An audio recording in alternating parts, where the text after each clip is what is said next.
Hello friends, welcome to स्टडीकर। मैं हूं आपका दोस्त प्रभाकर।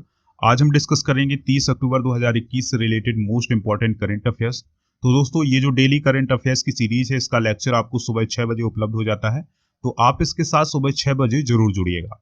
इस लेक्चर के एंड में आपसे कुछ क्वेश्चन पूछे जाएंगे, तो उनके आंसर आपको कमेंट बॉक्स में जरूर देना है, क्योंकि वो बहुत ही इंपॉर्टेंट क्वेश्चन होंगे इस लेक्चर से रिलेटेड। तो दोस्तों, अगर आपको इस लेक्चर का पीडीएफ प्राप्त करना है तो हमारे टेलीग्राम चैनल से जुड़ जाइएगा, जिसका लिंक आपको डिस्क्रिप्शन बॉक्स में मिल जाएगा। इसके अलावा आप हमसे व्हाट्सएप के माध्यम से भी जुड़ सकते हैं। हमारे व्हाट्सएप ध्यान से सुनिएगा, यानी जो व्हाट्सएप नंबर है वो है, पहला नंबर है 8602 31 97 13 और दूसरा नंबर है 8770 53 60 09। चलिए फ्रेंड्स, इस इंफॉर्मेशन के बाद हम डिस्कस करते हैं पहला क्वेश्चन। इंपॉर्टेंट क्वेश्चन है, वर्ल्ड सोरायसिस डे हर साल किस तारीख को मनाया जाता है? आंसर है इसका 29 अक्टूबर को, यानी हर साल 29 अक्टूबर को वर्ल्ड सोरायसिस डे मनाया जाता है। दोस्तों, इस दिवस को मनाने का जो मुख्य पर्पज है वो है लोगों को सोरायसिस के बारे में जागरूक करना। दोस्तों, अगर हम बात करें सोरायसिस की, तो यह एक तरह की स्किन से रिलेटेड डिजीज है, यानी हमारी त्वचा में होने वाली यह एक डिजीज है, बीमारी है, जिसमें होता क्या है कि जहां पर हमारे शरीर में जोड़ होते हैं, वहां की जो स्किन है उस पर एक लाल परत बन जाती है, मोटी परत बन जाती है, जो कि कुछ व्हाइट कलर की भी दिखाई देती है, और वहां पर स्किन में खुरदरापन आ जाता है। दोस्तों, ध्यान से सुनिएगा कि जो सोरायसिस है, यह एनवायरनमेंट में जो चेंज होते हैं, या एनवायरनमेंट हमारे स्किन पर इफेक्ट करता है, तभी यह बीमारी होती है। दोस्तों, 2021 की थीम क्या है वर्ल्ड सोरायसिस डे की? तो इसकी थीम है यूनाइटेड। अगला क्वेश्चन है, इंपॉर्टेंट क्वेश्चन है, फेसबुक कंपनी के सीईओ मार्क जुकरबर्ग ने कंपनी का नाम बदल करके क्या कर दिया है? आंसर इसका मेटा, यानी अब जो फेसबुक कंपनी है वो मेटा के नाम से जानी जाएगी।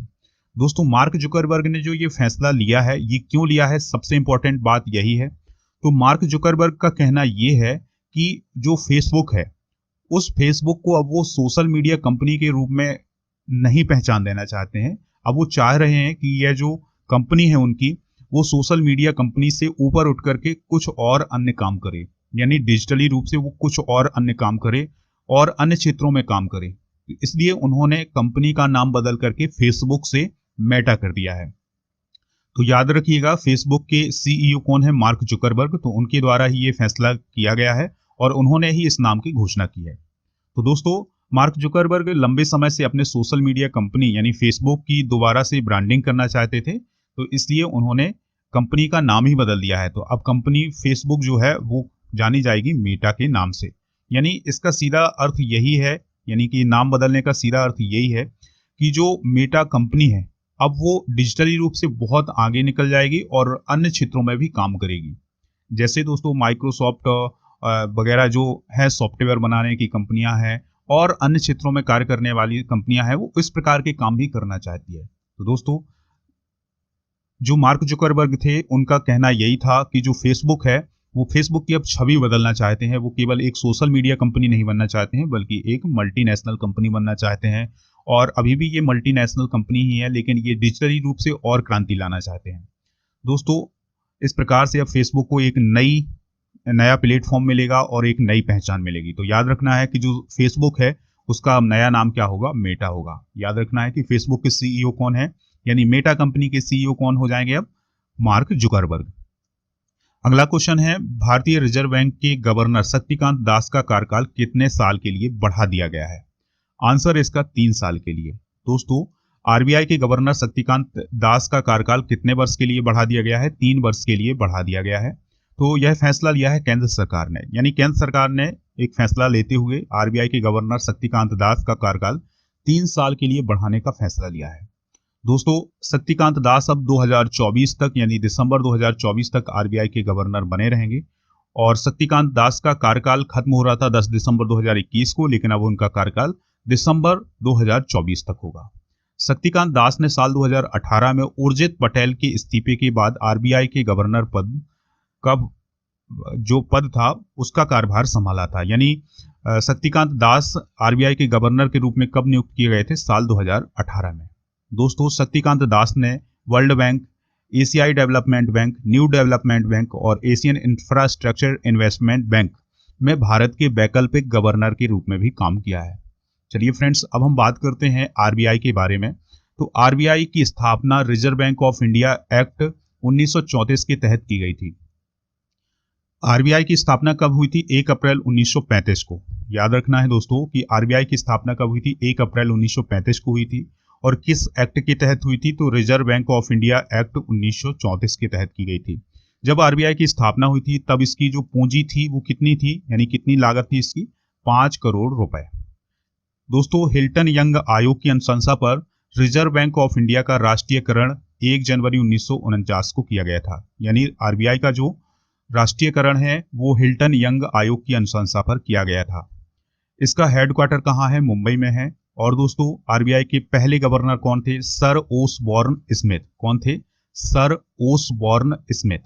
दोस्तों, स्वतंत्रता के समय गवर्नर कौन थे आरबीआई के? तो उनका नाम था सीडी देशमुख। केंद्रीय बोर्ड के अतिरिक्त इसके 4 स्थानीय बोर्डों के मुख्यालय हैं, जो कि मुंबई में है, कोलकाता में है, चेन्नई और नई दिल्ली में। यानी आरबीआई के अगर हम कार्यालयों की बात करें तो मुंबई, कोलकाता, चेन्नई और नई दिल्ली में है। अगला क्वेश्चन है, इंपॉर्टेंट क्वेश्चन है, ध्यान से सुनिएगा। हर घर दस्तक अभियान को किसने शुरू किया है? आंसर इसका चिकित्सा मंत्री या स्वास्थ्य मंत्री ने। यानी हर घर दस्तक अभियान को किसने शुरू किया है? स्वास्थ्य मंत्री ने। तो दोस्तों, भारत के स्वास्थ्य मंत्री हैं कौन? मनसुख मंडाविया, डॉक्टर मनसुख मंडाविया। तो दोस्तों, डॉक्टर मनसुख मंडाविया ने हर घर दस्तक अभियान की शुरुआत की है। दोस्तों, कोरोना वायरस महामारी के खिलाफ टीकाकरण अभियान पूरे देश में तेज रफ्तार के साथ आगे बढ़ रहा है।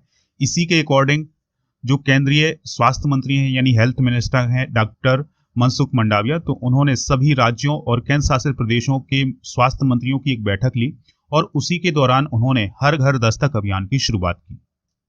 तो दोस्तों, उन्होंने बताया है कि यह अभियान जो है वो 1 महीने के लिए चलाया जाएगा, जिसमें स्वास्थ्य कर्मी घर घर जाकर के दूसरी खुराक के लिए पात्र लोगों का टीकाकरण करेंगे। यानी जिन लोगों को वैक्सीन की दूसरी डोज लगनी है, यानी सेकेंड डोज लगनी है, उसके लिए जो स्वास्थ्य कर्मी होंगे वो घर घर जाकर के दूसरी डोज लगाएंगे वैक्सीन की।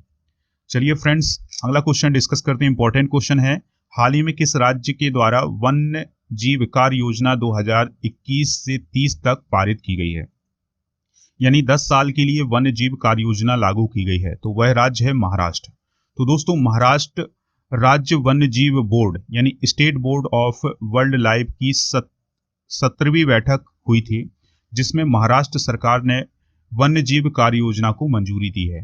यानी अब अगले 10 साल के लिए महाराष्ट्र में वन्य जीव कार्य योजना को लागू किया गया है।